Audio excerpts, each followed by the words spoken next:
इंद्री से इस वक्त की खास खबर, जहां अंतर्राष्ट्रीय मिलेट वर्ष 2023 के उपलक्ष्य में इंद्री की अनाज मंडी जिला स्तरीय कार्यक्रम का आयोजन। अंतर्राष्ट्रीय मिलेट वर्ष 2023 के उपलक्ष्य में रविवार को इंद्री अनाज मंडी में कृषि एवं किसान कल्याण विभाग द्वारा जिला स्तरीय समारोह का आयोजन किया गया।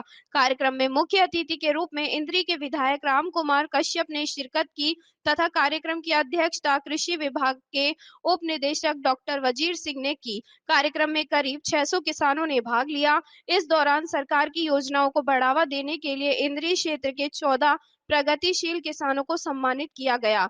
कृषि संबंधित प्रश्नोत्तरी भी आयोजित की गई, जिसमें प्रश्नों के सही उत्तर देने वाले एक महिला किसान सहित कुल 10 किसानों को स्प्रे पंप देकर सम्मानित किया गया। विधायक ने सरकार की योजनाओं के तहत किसानों को दिए गए कृषि यंत्रों का अवलोकन भी किया और विधायक ने किसानों को सरकार की योजनाओं का लाभ लेने के लिए प्रेरित भी किया। 2023 जो वर्ष है ये मिलेट इंटरनेशनल ईयर माना गया है, घोषणा की गई है ये तो हमारे माननीय प्रधानमंत्री के प्रयासों से। तो क्या है, मोटे अनाजों की जानकारी देने के लिए एग्रीकल्चर डिपार्टमेंट की तरफ से एक आज जिला स्तरीय प्रोग्राम किया गया। इसमें जो है काफ़ी संख्या में हमारे किसान भाइयों ने भाग लिया और जितने भी साइंटिस्ट थे अलग अलग डिपार्टमेंट से, कोई पशुपालन से था, कोई एग्रीकल्चर थे, हॉर्टिकल्चर से था, तो उन्होंने मिलेट से था, तो उन्होंने अपनी किसानों को पूरी जानकारी दी। उन्होंने ये कहा भी मोटे अनाज हम मतलब उगा करके हम इससे क्या है अपने स्वास्थ्य को भी ठीक रख सकते हैं, हम जब पर्यावरण को भी सुरक्षित करने में अहम भूमिका निभा सकते हैं। क्योंकि मोटे अनाज हम पैदा करते हैं तो उसके लिए जो है उनको परवश होने के लिए कम पानी की जरूरत पड़ती है, उससे पर्यावरण भी इससे दूषित नहीं होता। इसलिए तो पानी की बचत होगी, पर्यावरण शुद्ध होगा और जब उनको हम खाएंगे मोटे अनाजों को, निश्चित तौर से हम उनको खा करके अस्वस्थ रह सकते हैं। आज के जो प्रोग्राम का ये उद्देश्य था जानकारी देने की, जागरूक करना था किसानों को। और इस अवसर पर जो है इसको प्रबंधन को लेकर, जैसे पराली प्रबंधन है उसके लिए कितनी योजना सरकार के लिए है उनके बारे में भी आज चर्चा हुई है। देखिएगा आपके सामने जो है कृषि यंत्र जो है सरकार जो है कृषि यंत्र जो सब्सिडी पे दे रही है, मतलब 6 लाख रुपए तक के ऐसे यंत्र आज यहाँ पर वेरीफाई करके किसानों को दी जाएगी। जो 6 लाख रुपए तक की सब्सिडी जो है किसानों खाते में जाएगी। इसकी योजना देखिएगा आप सारी की स्टॉल लगाई है, देखिए जितने भी यंत्र खड़े हैं ये किसानों को जागरूक करने के लिए भी, वो भी इन यंत्रों को मतलब परचेज करके सब्सिडी तो वह अपनी खेती को अच्छी तरह से मतलब आगे बढ़ा सकते हैं, जिससे उसकी अच्छी इनकम होगी, हमारा पर्यावरण सुरक्षित रहेगा। हम जो मोटे अनाज की तरफ हो जाएंगे, जैसे ऑर्गेनिक खेती की तरफ जाएंगे, निश्चित तौर से वो जो ऑर्गेनिक फसलें जो पैदावार होगी उससे बेच करके उनकी इनकम भी ज़्यादा मिलेगी और जो खाएगा उनको इस्तेमाल करेगा उनको स्वास्थ्य ठीक रहेगा। इस प्रकार की जानकारी देने के लिए जो है जो हमारी प्रदेश की सरकार है और जो हमारी केंद्र की सरकार है माननीय प्रधानमंत्री के नेतृत्व में, वो सारी जो इस जानकारी के लिए काम कर रहे हैं। कितना सरकार का ध्यान है, देखिएगा हम जो है गेहूँ और चावल ही धान ही उगाते रहे, हम दूसरी फसलों को बीजना छोड़ गए। जैसे मक्की को हम छोड़ गए, चना बोते थे छोड़ गए। पहले हमारे बाग होते थे जो हमारे को फल भी देते थे, जैसे आम है, उससे हमारा पर्यावरण भी दूषित होगा, हमारा स्वास्थ्य भी ठीक था। हमने बाग जो है बाग काट दिए।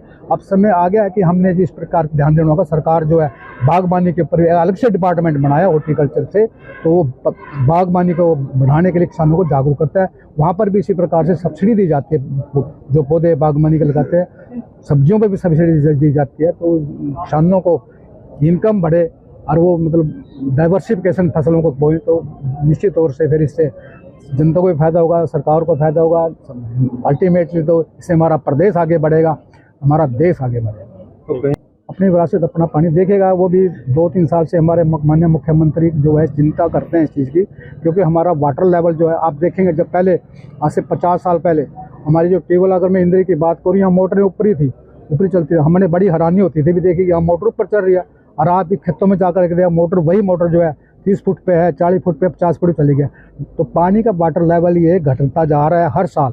अगर इसी प्रकार से पानी को हम वो करते रहेंगे, पानी को नहीं बचाएंगे, आने वाले पीढ़ियों को ये पानी नहीं मिलेगा, बड़ी चिंता का विषय हो जाएगा।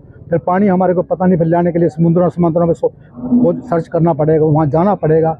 तो इसलिए हमने भावी पीढ़ियों के लिए भी हमने पानी बचा के रखना है। इसलिए ये है पानी मेरी फसल मेरी पानी विरासत जो है पानी को बचाने का काम करेंगे। जो किसान भाई देखिएगा, जो धान हम लगाते हैं उसमें ज़्यादा मतलब पानी इस्तेमाल किया जाता है, तो किसान हमारी प्रदेश सरकार ने माननीय मनोहर लाल ने मुख्यमंत्री ने एक योजना चलाई है, जो किसान वो अपनी जीरी नहीं बोएगा और वो दूसरी फसल बोएगा, मक्की बोएगा, तो उसको ना बोने पे जो उसको है जीरी ना बोने पे उसको 7,000 रुपये की सब्सिडी देगी। बहुत बड़ी बात है, बहुत बड़ी बात है। इससे पानी बचेगा, किसान की भी जो थोड़ा बहुत घाटा होना था उसने कोई वो दूसरे वो भी पूरा हो जाएगा। तो निश्चित तौर से जो योजनाएं हैं जिससे जो हम कहीं ना कहीं पानी बचाने में कहीं कामयाब होंगे।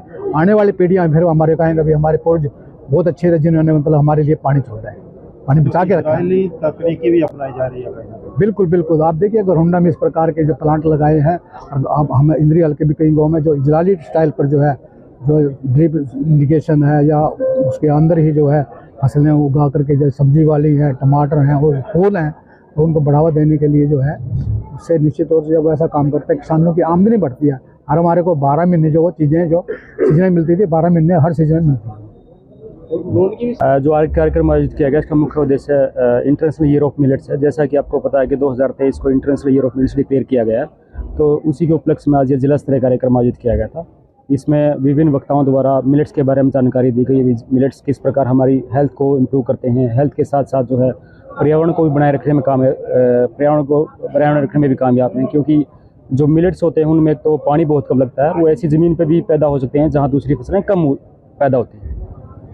तो सर, क्योंकि पहले भी ये लोग मोटा अनाज तो उगाते थे लेकिन छोड़ चुके थे, अब दोबारा से प्रयास किए जा रहे हैं विभाग की तरफ। हाँ, 40-50 साल पहले हरियाणा में या देश भर में मोटा अनाज बहुत होता था, लेकिन अब क्योंकि आपको पता है कि जैसे गेहूं और धान के चक्कर में मोटा अनाज उगाना बंद कर दिया था, उसकी कंजप्शन भी कम हो गए थे। तो इसी चीज़ को प्रमोट करने के लिए आज ये जिला स्तर कार्यक्रम आयोजित किया गया था। तो क्या स्वास्थ्य भी इससे ठीक रहता है लोगों का? बिल्कुल, जैसे आजकल बहुत सारे लोगों को बीपी, शुगर, डायबिटीज़ की प्रॉब्लम है, तो मोटा अनाज खाने से जो ये समस्या दूर हो जाती है। जैसे माननीय विधायक साहब ने बताया कि वो खुद भी इसका सेवन करते हैं, और डॉक्टर खादर अली हैं जो इसके विशेषज्ञ माने जाते हैं, वो भी इस चीज़ को प्रमोट करते हैं कि प्रत्येक आदमी को कम से कम एक बार मोटा अनाज अवश्य खाना चाहिए।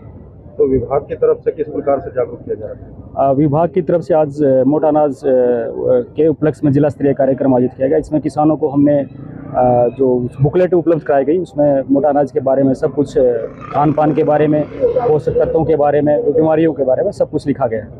पराली प्रबंधन के लिए बहुत से प्रयास हुए हैं, प्रदूषण बहुत होता है, तो क्या योजना है सरकार की भी? पराली प्रबंधन सरकार की एक महत्वपूर्ण योजना है जिसको हम क्रॉप रेजिड्यू मैनेजमेंट के नाम से भी जानते हैं। इसमें एक्सी 2 स्टार मैनेजमेंट और इंस्टीट्यूट स्टार मैनेजमेंट 2 कंपोनेंट हैं। तो विभाग द्वारा और प्रशासन द्वारा मिलकर इसमें कार्यक्रम आयोजित किए गए, जिला स्तर के, खंड स्तर के, गांव स्तर के। इसमें किसानों को जागरूक किया गया कि पराली न जलाएं, और पराली न जलाने की एवज में जो किसानों को 1,000 रुपये प्रति एकड़ है वो भी किसानों को जानकारी उपलब्ध कराई गई। इसमें किसानों ने बढ़ चढ़ कर भाग लिया, और जिला करनाल जिसमें कि मेन जो धान प्रोड्यूसर ज़िले हैं उसमें प्रथम आया है, क्योंकि हमने यहाँ लगभग 60% के आसपास जो है पराली जलाने की घटनाओं को कंट्रोल किया है। तो पिछले साल की अपेक्षा रुकावट है? बिल्कुल, 2021 में 957 एक्टिव फायर लोकेशंस प्राप्त हुई थी, 2022 में 301 एक्टिव फायर लोकेशंस प्राप्त हुई थी, और इस वर्ष 2023 में केवल 126 एक्टिव फायर लोकेशंस प्राप्त हुई हैं। तो हम कह सकते हैं कि पिछले वर्ष की तुलना में जिला करनाल में 60% एक्टिव फायर लोकेशंस कम हुई हैं, और इसको सभी ने सराहा है। माननीय सुप्रीम कोर्ट द्वारा भी जो है हरियाणा प्रदेश को इसमें सराहा गया कि हरियाणा ने बहुत अच्छा काम किया है, और दूसरे प्रदेशों को भी सलाह दी गई कि हरियाणा को जैसे हरियाणा ने काम किया है इसी तरीके से काम करें, और किसानों को जो इसमें कृषि यंत्रों पर सब्सिडी दी है वो भी दी जाए, और जो 1,000 रुपये प्रति एकड़ है वो भी किसानों को उपलब्ध कराया जाए। तो पानी बचत के लिए क्या प्रयास है? भूमिगत पानी को बचाने के लिए सरकार बहुत गंभीर से प्रयत्न कर रही है। इसमें विभाग द्वारा मुख्यतः 2 स्कीम लागू की हैं, जिसमें DSR, धान की सीधी बिजाई, और दूसरा मेरा पानी मेरी विरासत। जिला करनाल में DSR के अंतर्गत 20,000 एकड़ लोगों ने लगाया है, जिसमें तकरीबन 8 करोड़ रुपए हम किसानों को वितरित करेंगे। दूसरा मेरा पानी मेरी विरासत के तहत लगभग 3,000 एकड़ का जो लोगों ने मेरा पानी मेरी विरासत में लाभ लेने के लिए हमें आवेदन प्राप्त हुए हैं।